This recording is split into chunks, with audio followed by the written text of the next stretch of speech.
One thing that all Jak and Daxter fans wanted was to play as an orange rodent, and in 2006, Daxter was released as a PSP exclusive. It was also made by Ready at Dawn, a group of former Blizzard and Naughty Dog employees, also I've heard, so I can tell we're going to be in good hands, even if it's their first game. And I say we because we have a special guest who's probably played this game more than me, and that person is SickGirl. She's going to be helping me with this video, and hopefully you'll find this good collab good. Hi guys, I'm SickGirl. You may know me as Tiger, Sick, Nico-chan, or Thought.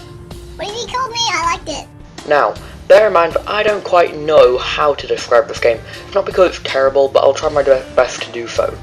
So the story takes place between Jak and Daxter, the Precursor Legacy, and Jak 2 Renegade. More specifically, certain points between the opening cutscene of Jak 2.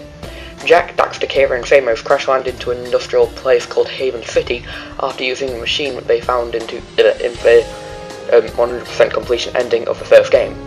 Jak is kidnapped by the Crimson Guard, and Daxter escapes the game, and the game really takes place almost 2 years after that event.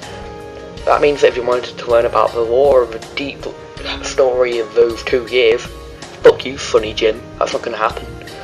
Daxter takes up an exterminator job for bugs from an old man named Osmo, while simultaneously searching for Jak.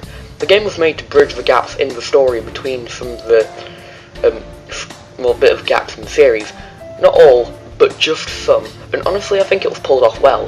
So as JP mentioned, Daxter takes place almost 2 years after the incident in the beginning of Jak 2. And within Daxter's adventure, it ties some loose ends that was left open to interpretation to the players as to what Daxter was doing in those 2 years between Jak's capture and his savior. And the answer to that? Nothing. He's been drinking in a bar because he's a fuckhead.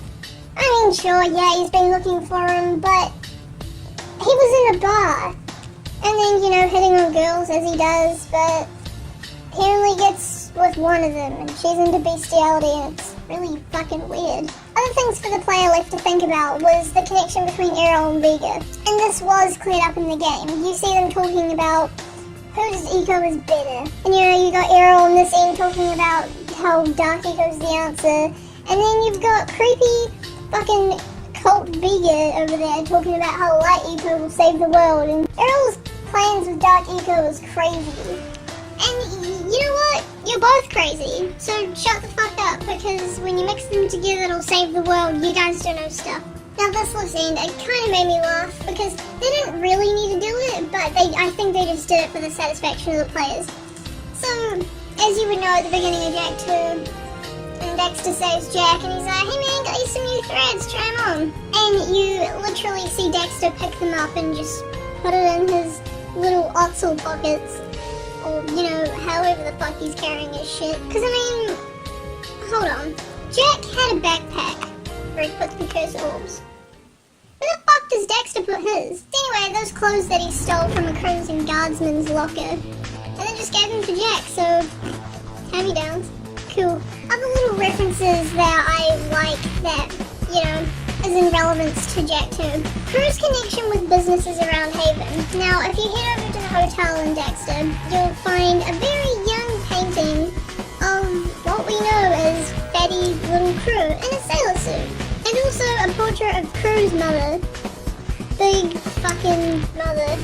Nightmares. There's still a few things here and there that don't quite add up. That's new information within Daxter's story that has no relevance to any of the other games. Like, why wasn't the Critter shop there in Jak 2? And yes, I know it exploded. Spoiler alert, I'm a fucking bastard. But you'd think you'd see the rubble, right? Another thing is, I know I'm complaining about shit that was done years ago, but you know, they made this game at the same time as Jak X, so it couldn't be helped. But within the universe of Jak and Daxter, there's no further mention of Osmo, Terran, or Xymon for that matter. Although sneaky they had to add in at the end of the story when Daxter's, you know, telling his story of bravery and heroism of how he saved Jak. And then you see Terran at the end of the bar. But bull fucking shit. There was no sign of her in the bar on Jak 2. Now, let's talk about the visuals just to get them out of the way. For a slightly early PSP game, the visuals aren't that bad. It's a bit awkward looking at times. due to the limitations of PSP, it looks a bit like a mash of Jak and Daxter 1 and 2. There's nothing too wrong with them, honestly. Within concept art and design, I don't actually know how much Bob Raffay had to do with this project. Bob Raffay wasn't credited as an artist or a concept artist for this game, although he was mentioned in special thanks. Same goes with Andy Gavin and Jason Rubin, which kind of leaves us no idea with what the three actually had to do with the game. But the character design definitely brings us back to the dark times of Jak 2, and they did a pretty good job of emulating that. Gameplay-wise, it plays a bit like any other game from the series, exploring a semi-open world with at least one hub area linking to other areas that you may need to visit more than once. And just like Jak 2, you start in Haven City, however, you don't get to see all of it. Daxter also controls similarly, if not the same as he does in Jak 2 and 3. Good. What I don't find so good about Daxter in this game is his personality. In other games he was a loudmouth, he tried to be funny in darker situations, but here he just feels empty. In cutscenes, he's exactly as you'd expect, but during gameplay, he's as silent as when someone steals your pink frosted sprinkled donut. Wait, does that mean that in Dragon Quest IX, all the heroes you create have had a donut stolen from them? Does Gordon Freeman crave a long-lost pastry delicacy? Then again, it would be annoying to hear some one-liners just repeatedly spurted throughout one playthrough. Now that you've got me thinking about donuts, the main hidden secret about the visuals that you'll find within the Jak and Daxter series is the precursor orbs themselves. Now, I happen to read precursors, so, yeah. So if you have a look at the precursor orbs throughout any regular game, if you take screenshots of it, rather than, reading it and getting sick, that was my method. You'll see that it says in Precursor on the orb itself, Naughty Dog, which I gotta giggle out of because, they're having a laugh. They put their mark on the most memorable piece of collectible items that you'll have within the game. So, it got me thinking, if Naughty Dog was only in association with this game, and Ready Dawn took over, I wonder if the precursor orbs still say Naughty Dog, and no, they don't. After dizzy times and vomiting in a bucket, I can finally decipher what it actually says. So yeah, I wrote stuff down, and because it's an orb and it spins, and there's no break in the letters, so it just came out all jumbled. I first got the phrase at the bottom half, Ray-Owd? Did I just summon a demon? You bet your fucking ass I did. And the bottom I got and Chris. I was lucky enough to start at the beginning for that one. But with mixing it up and, not being stupid, the precursor orb actually says Audrey and Chris, which I think that's pretty cool. I mean, it might have been someone's kid because there were no signs of Audrey and Chris within the credits, so who knows. But this is similar to the nature of Jak 3, how there are some names tagged on the Freedom League transport device, because when spray painting your name around the town isn't enough, you gotta do it in a video game. Throughout the game, you're sent to many areas to fulfill your only purpose, swat and spray bugs, with our somewhat limited moveset, all while retrieving skull gems from the bugs. See previous games for reference. Seeing how Daxter is small, and the other areas you explore from a hotel to underneath a brewery to a bloody train system, they're all much bigger than Daxter in comparison. Yeah, well, no shit. But what makes it good is that the level design is great. Turning something you normally see into a level for something much smaller to play around in is a genius way to make a level. It's great design. What just reaches the genius idea, however, is with Daxter's attacks. One of his weapons, the electric swatter, is much weaker than Daxter's tail whip in the other Jak and Daxter games. With the swatter, combat can become a bit boring to me. But this secondary attack makes up for it, the bug spray. Not only is it used to temporarily stun enemies, but it can also be used for platforming. It can also become a flamethrower for a short while. The Pyro from Team Fortress 2 would be proud. So within gameplay, I enjoyed the reminiscence from the other games with stealth. When you have to hide from big hulking bastards like the Crimson Guardsmen, but we're reminded of the stealth moments that brings us back to similar gameplay within Jak 2 and 3, because the players want to see Daxter do all that stealthy hero shit, right? Well, no, he doesn't do it right, because this is Daxter we're talking about.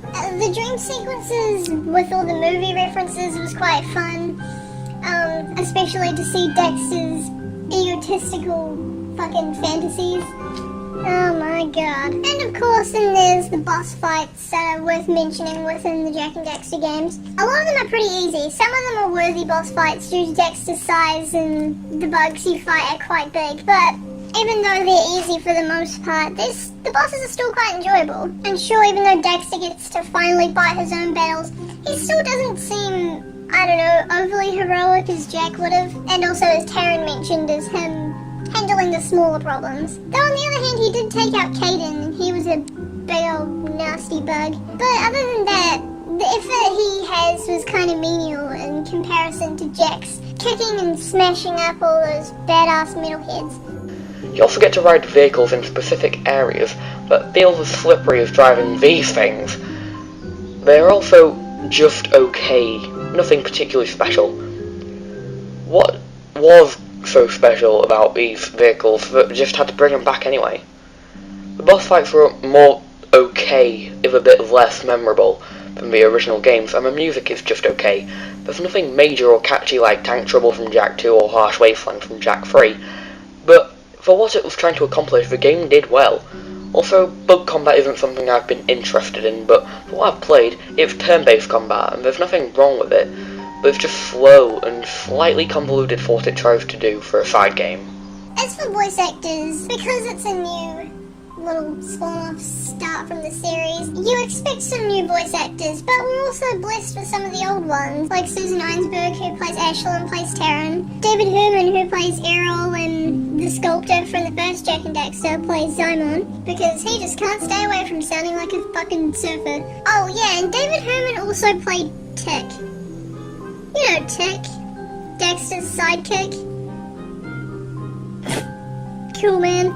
Phil Lamar, who we know from playing Sig and also Creepy Vega, he plays, well, Creepy Vega in this game. Of those 5 seconds when you actually get to hear him talk. And the voice actor of Daxter, Max Casella, this one's my favorite. He usually just sticks to Daxter, but in this game, oh no, he wanted to try something different. How about the concierge from the hotel, that really over-effeminate guy? That's fucking great. Let's have a look at the game on a geographic level. Now, this kind of pissed me off just because I'm a over-the-top fucking precursor nerd. And these things that don't add up is usually stuff that they've sectioned off from the city, new additions to it, and, you know, stuff like the cannery and the distillery. These things were still here as Daxter saved Jak. Now, the end of the story here was seconds after the beginning of Daxter saving Jak and Jak 2. So you're just going to sit there and tell me that the cannery and the distillery and other sections they've taken off from the city. Oh, and not to mention that big ass fucking boat that we're not going to talk about just magically disappeared as soon as Jak got out of prison. I may be overreacting because it's a game, but come on. I don't know, maybe they could have referenced some other things that could have been there, but, you know, weren't overly sticking out, like the fucking boat, man! Who was that for? Well, now that I'm done with my rant of the day, Daxter's moves that he acquires from the dream sequences are quite reminiscent of what Jak can do.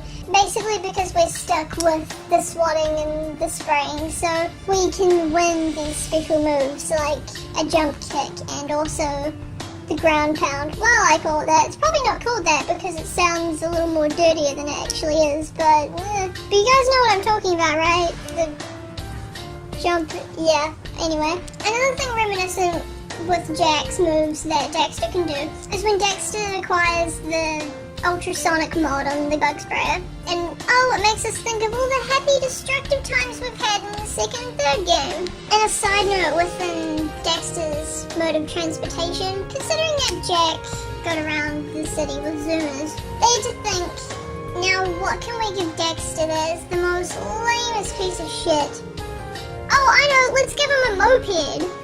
Yeah, I mean, it's a moped sized for Daxter. That's a little weird. How the fuck is Zymon gonna sit on it? Jesus Christ, no wonder why he leaves it around the city. It's like a kid's moped. Much like Bitsy, which Daxter totals after that one mission when he comes back from Frizzy Valley and fucks everything up, because that's what Daxter does. But Osmo mentions how he used it to get rid of the curly crabs, which sounds like something else, but anyway. Yeah, sure, he's a tiny man, but all these kind of machines seem built for Daxter. They're tiny. In comparison to a human, Daxter is very small, so how the fuck are you guys sitting on these? Why do you keep making these tiny fucking little modes of transportation?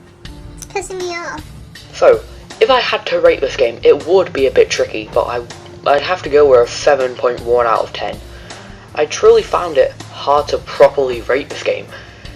There was just a fair amount of good in it, but the combat can be a bit repetitive, and driving was as uninteresting as ever for a fillerish kind of game though, and for a game attempting to replicate what was already there from a PS2, it did a pretty damn good job at it.